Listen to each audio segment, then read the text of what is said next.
네, 이재명 민주당 대선 후보가 각종 정책 보따리를 풀어내며 존재감을 드러내고 있습니다. 문재인 정부 선긋기로 해석되며 당내에서는 우려도 나오는 상황인데요. 반면 어제 당원 투표를 시작한 국민의힘은 높은 투표율로 한껏 고무된 분위기입니다. 안철수 대표도 어제 세 번째 대선 출마를 선언하면서 내년 대선은 오자 구도가 됐습니다. 전략그룹 더모아의 윤태곤 실장과 주간 정치 이슈 살펴보겠습니다. 어서 오십시오. 네, 이재명 후보가 광폭 행보를 이어가고 있습니다. 당내 대사면, 또 음식점 총량제, 전국민 재난지원금 지급 등 대장동 이슈에 끌려가지 않고 본인의 판을 만들겠다 이런 걸로 보여요. 예, 민주당 후보로 선출이 됐고 국민의힘보다 먼저 선출됐지 않습니까? 그러니까 선점 효과를 좀 누려야 하니까 자기 존재감을 드러내는 거는 분명한 건데 방금 앵커가 말씀하신 대로 이재명 후보의 첫 번째 전략은 대장동에서 벗어나자. 그러면 이제 다른 이야기를 해서 그쪽으로 국민들의 관심을 모아보자. 이런 전략인 것 같아요. 하지만 그러다 보니까 뭔가 좀 강한 이야기를 해야 되겠다. 충격요법을 줘야지 이 대장동 이슈에서 벗어날 수 있겠다. 이런 판단으로 또 느껴지니까 전국민 재난지원금 지금 뭐 40만 원, 50만 원 이런 이야기 합니다만은 처음에는 100만 원 이렇게까지 이야기했지 않습니까? 우리나라 인구가 5천만이니까 50조가 되는 거죠. 100만 원씩 하면은. 그리고 뭐 그다음에 언론중재법 같은 경우에도 사실은 기억하실 텐데 청와대에서 조금 부담감을 느끼고 국제사회의 비판 같은 것에 조금 브레이크를 걸어가지고 중단이 된 건데 엊그제는 국회의장을 만나가지고 언론중재법 처리를 또 주문했단 말이죠. 네. 그리고 오늘 오후에는 부동산 정책에 대한 이제 좀 전반적인 사과 이런 이야기도 하고 지금 뭐 기재부 때리기도 있습니다만은 이렇게 좀 강하게 나가다 보니까 문재인 정부하고 좀 차별화 쪽으로 가는 거 아닌가. 그리고 이 차별화도 좀 중도적인 지향의 차별화라기보다는 조금 왼쪽, 강경한 차별화 쪽으로 가는 거 아닌가 해서 당 내에서 약간씩 조금의 불안감 같은 게 나오고 있는 형편입니다. 네, 어제 이제 민주당은 선대위 1차 명단을 공개를 했는데 이낙연계 인사들을 앞세워서 이른바 용광로 선대위가 꾸려졌습니다. 이와 관련해서 이제 박용진 의원이 우주 최강팀도 스타 플레이어 손발이 안 맞으면 무너진다 이런 의미심장한 말을 했어요.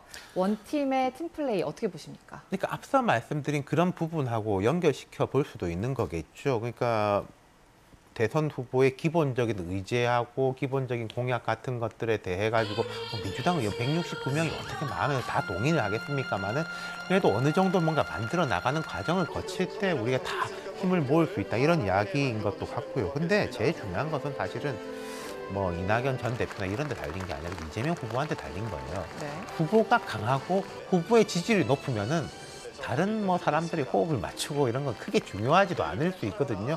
반면에 후보가 약하면은 아니 뭐 중진들 다른 스타들이 힘을 모아서 밀어줘야 된다 이런 식의 이야기가 나오기 때문에 결국은 뭐 후보한테 달린 거죠. 네. 이제 국민의힘 경선 이야기로 넘어와 보면은 어제 이제 당원 투표 첫날이었습니다. 44%를 찍었는데 역대급이라는 표현들도 있더라고요. 이거 관련해서 이제 윤석열 후보 또 홍준표 후보가 나에게 유리하다 서로 이렇게 이야기를 하고 있는데 어떻게 보십니까? 오늘 오후 3시에 53%뭐 그렇게 하던데 상당히 높습니다. 뭐 두 사람 다 자기가 유리하다라고 하겠죠.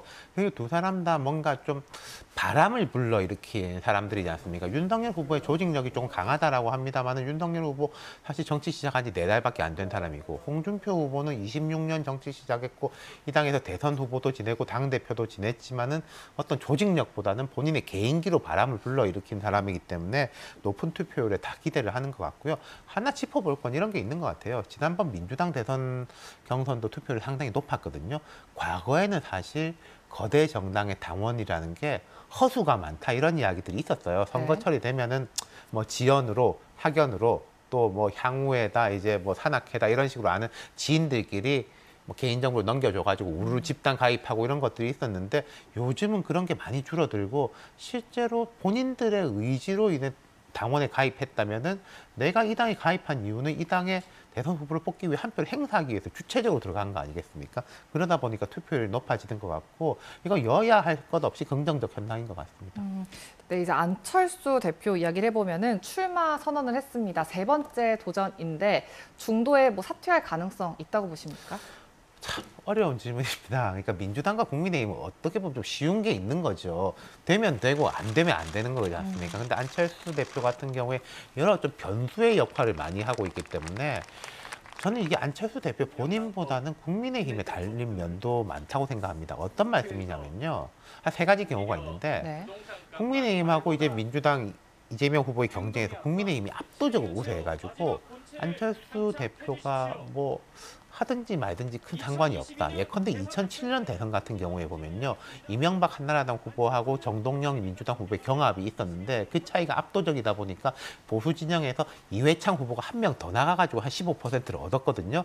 그리고 뭐 이렇게 표를 깬다. 별 그런 욕도 안 먹었습니다. 그러면서 오히려 파일을 키웠다 이런 건데 그런 경우가 있을 것이고 두 번째는 국민의힘이 어차피 안 될 것 같아서 너무 밀려버린다. 그럼 뭐 안철수가 힘을 보태든 말든 크게 상관이 없다. 그런 경우에도 홀가분하게 완주할 수 있을 건데 팽팽하거나 국민의힘이 예컨대 뭐 한 3%, 4% 차이로 앞서 나간다. 이럴 때는 완주에 대한 그러니까 단일화에 대한 압박이 더 커질 수 있는 거겠죠. 네, 제3지대 출마자 한 명 더 있습니다. 김동연 전 부총리인데 지금 심상정 후보 또 안철수 대표까지 합치면 총 5자 구도가 네. 되는 거잖아요. 양강 구도라고 했을 때 민주당 국민의힘 양강 구도라고 했을 때 이들이 캐스팅 보트가 될 수 있을까요? 참 말씀드리기 어려운데 지금 이분들이 이야기하는 건 자 이런 겁니다. 사실 정책 같은 건 우리가 준비가 잘 돼 있다. 그런 면이 있어요. 사실 뭐 안철수 대표도 미래 과학 기술 같은 경우에는 워낙에 전문가고 심상정 후보 같은 경우에도 진보 정당 한 길로 걸으면서 복지라든지 노동 부분에 정말 전문가고 김동연 전 부총리 같은 경우에 경제 최고 전문가 아니겠습니까?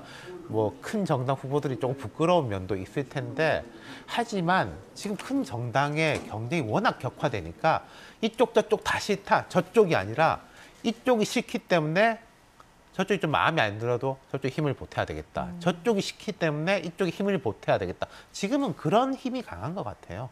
그래서 그 중간에 끼어 있는 제3지대 후보들이 동시에 어려움을 겪을 가능성이 좀 보입니다. 네, 오늘 이야기는 여기까지 듣겠습니다. 고맙습니다.